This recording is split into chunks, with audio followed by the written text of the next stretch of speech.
If you want to support the channel, you can use code tablemon to get 5% off at Potent Store for your online codes, 10% off for your sealed product at Flipside Gaming, and 10% off on your aluminum accessories at TC Evolutions. Or if you're looking to buy singles or sleeves, you can fill up your cart and close the tab, then click on the affiliate link in the description and check out. That way you can support the channel over at TCG Player, Card Market, and Dragon Shield. ¿Eres de México y necesitas cartas de Pokémon? Busca Hyperbeam Cards en Facebook e Instagram. Y si estás en Tijuana, búscalos en el local C27 en el Centro Comercial Otay.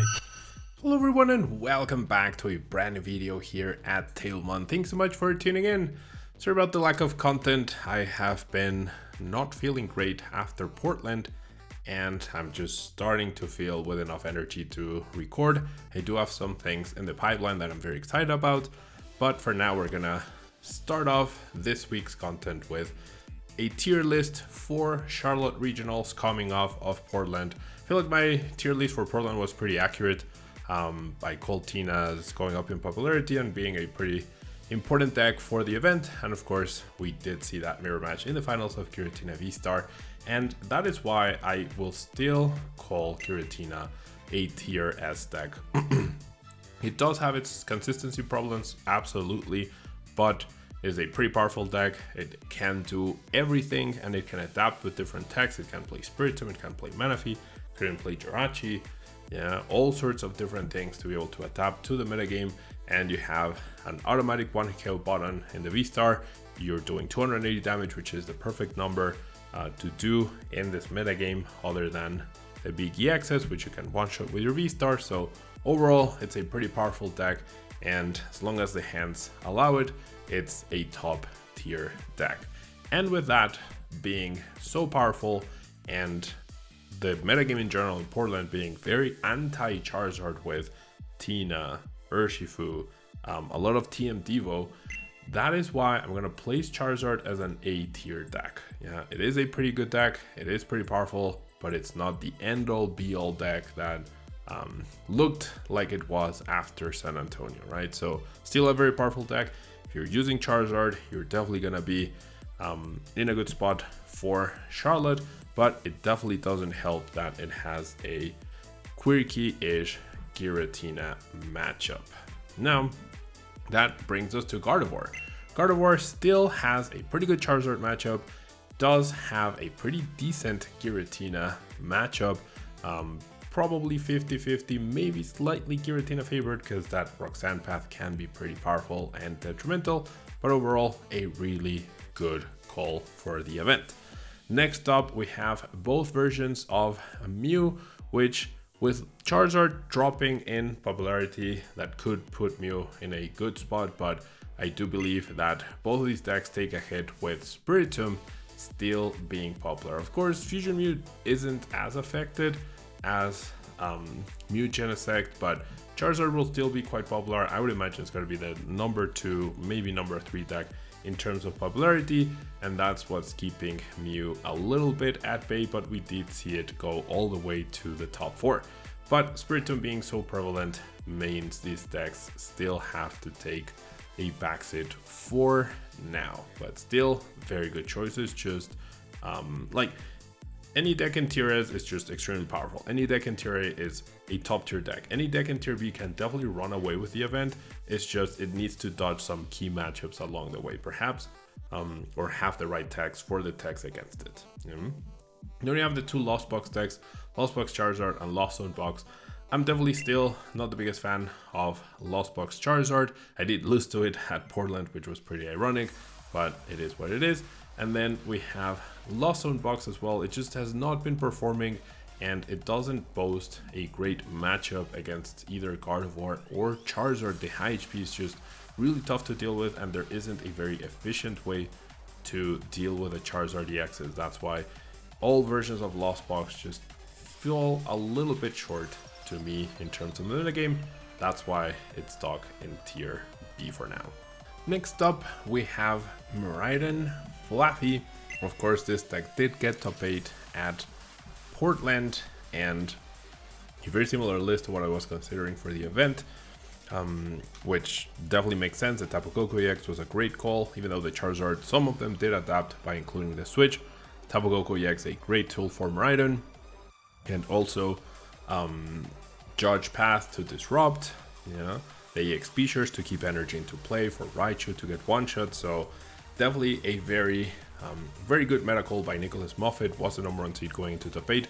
Probably got pretty unlucky to lose to Gardevoir, one of its best matchups. So I'm not gonna put Miraidon in tier S because it does have a questionable Giratina matchup, but definitely a tier A deck. And if there's gonna be a lot of Charizard hate at the event, just like in Portland, that definitely plays well for Miraidon. It just beats random things just by how consistent it is. Next up we have Snorlax. Snorlax with so much Giratina, I do not feel is a good call for this event in particular, with Giratina being the number 1 enemy and threat of the event. Probably going to be the most popular deck. Playing Snorlax feels like it's going to be the riskiest, unless you've found a way to counter the deck, then maybe. But unless you have a good way to answer Giratina, perhaps Halo Bernolti's updated list from that got top 32 with Radiant Charizard is a good option, but overall I'm just not a big fan of the deck as in terms of how it's positioned right now. In the metagame. Doesn't have a great Gardevoir matchup, I don't think, if it's played correctly by the Gardevoir player, and definitely a horrible Giratina matchup.